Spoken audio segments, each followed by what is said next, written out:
Welcome to the conversation on the TYT network. President Trump is talking about, hey, look, the stock market's doing great recently. So does that mean we've solved everything during coronavirus? The economy is okay. Don't worry, you're all going to be all right. My guess is no. So we're brought on an expert to talk about this. It's Joe Sandberg. He's co-founder of aspiration.com. He's a progressive entrepreneur. Also started working Hero Pack to alleviate poverty, which is awesome, and one of the nation's leading advocates for the earned income tax credit. So, Joe, first, welcome back. Great to have you. And I'm going to dive in with Trump on Tuesday bragging about, the market's back up to near record levels. So number one, does that mean the overall economy is doing well and the American people are doing well? No. Everyone who's watching needs to remember this. The stock market represents how the owners of big companies are doing.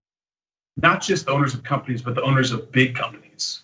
And so what the stock market is telling us is that if you're one of the owners of a big corporation, you're doing great. And that's true. I mean, we have an economy where big companies are taking market share at a record clip as small businesses fail and go away because we failed to support them during the pandemic. The stock market doesn't tell you how the American people are doing. It doesn't tell you how small businesses and entrepreneurs are doing. It tells you how America's largest corporations and monopolies are doing. And the answer is largest corporations and monopolies are doing really well. Yeah, so Joe, look, there's a giant disconnect here because there's a couple of disconnects. One is, okay, everybody on TV uses stock market as the only barometer because they all have a ton of money in the stock market and they're all wealthy, et cetera. We understand that phenomenon. But the other disconnect is, wait, what? Even so, why is the stock market doing well? Because even for the larger corporations, nobody's buying anything, right? I know it's an oversimplification, but how are they propping up what I view to be a near pyramid scheme here? Well, we need to really unpack the performance of the stock market, because when people say the stock market is doing well, they're referring to averages.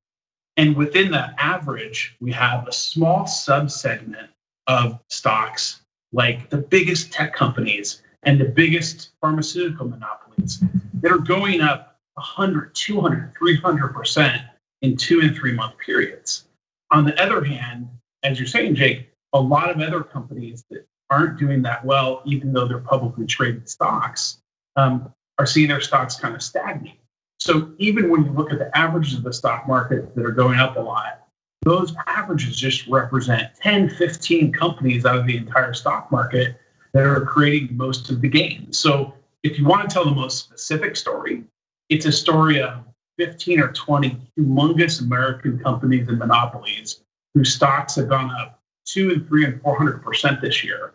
And when you average that with thousands of other public stocks that have maybe gone up not much or even declined, you get to an average that looks pretty good. But as we all know, there's lies, damn lies, and statistics. One of the things I'm worried about is at the end of all this, a lot of small businesses are going to go under.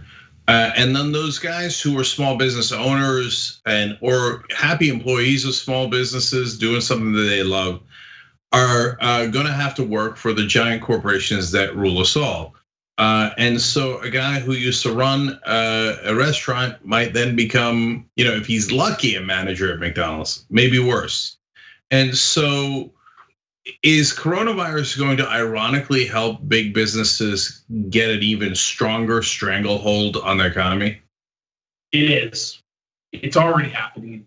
And one of the things that genuinely keeps me up at night and should keep all of us up at night is how fast we're hurtling towards an economy where there are 10, 15 massive companies, 1 or 2 companies in each of the big industries, and that's it.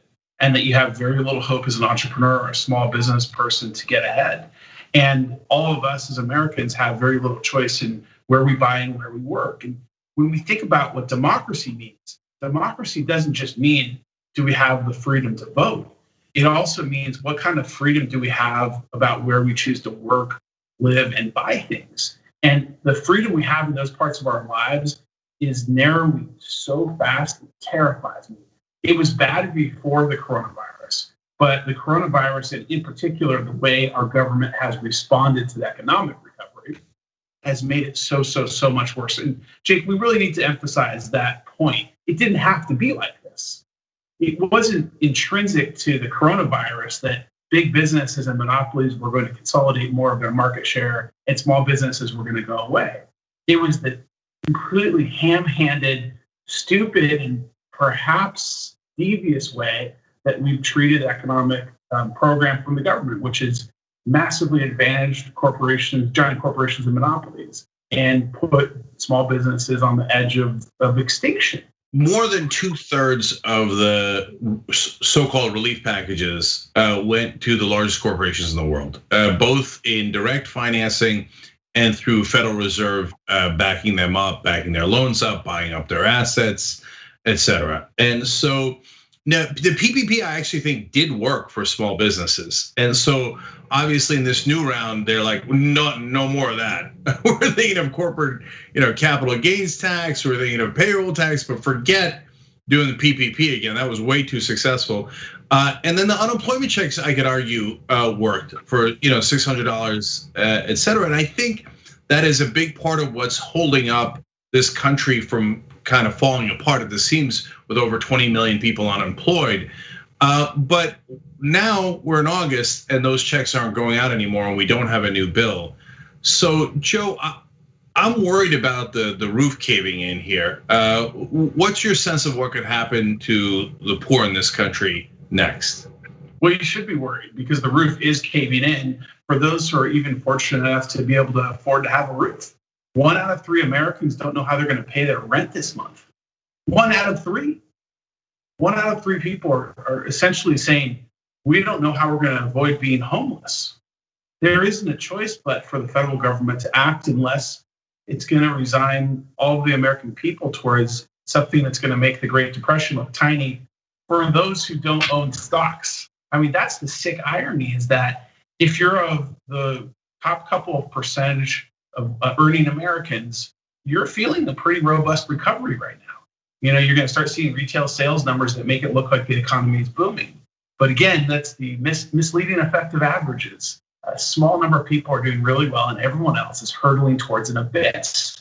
And if the federal government doesn't act, heaven help us, it's going to be an epic catastrophe. And look, it already is a catastrophe.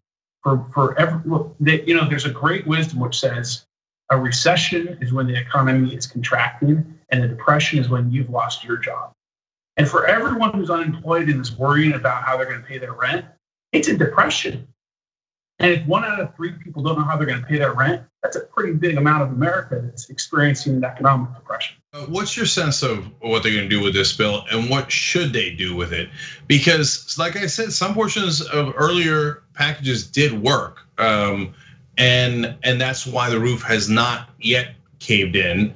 And that's good. We don't want it to cave in. We desperately don't want it to cave in. So what do they need to do going forward? And do you think they'll do it? Well, what I think they ought to do is sustain the enhanced unemployment insurance, and they ought to introduce a rent relief program for all small businesses, because that program will ensure that we don't have a tidal wave of small business failures. The biggest problem that small businesses face, in addition to the expenses of wages, is the expenses of rent. And imagine being a restaurant and you have to pay your rent, but you don't have any customers. Well, so we need to ensure that those small businesses can make it through. Do I think that's going to happen?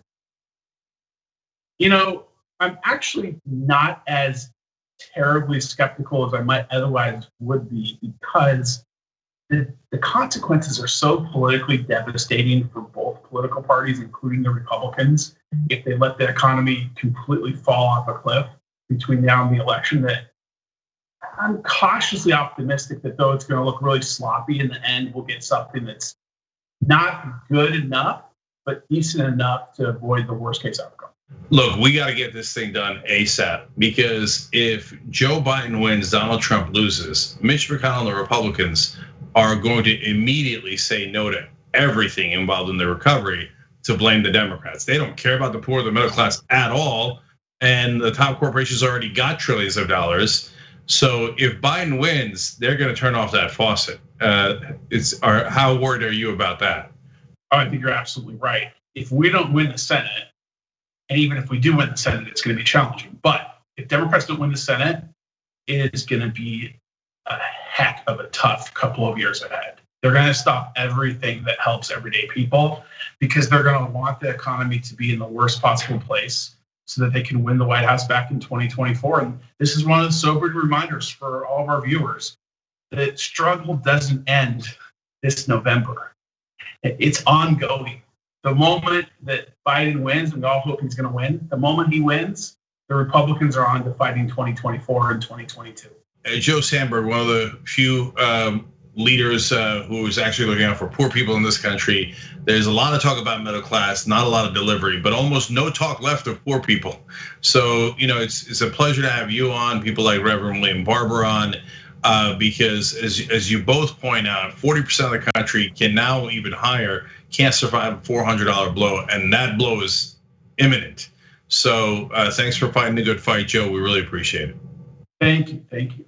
Thanks for watching this free clip of the Young Turks. Don't forget to become a TYT member today.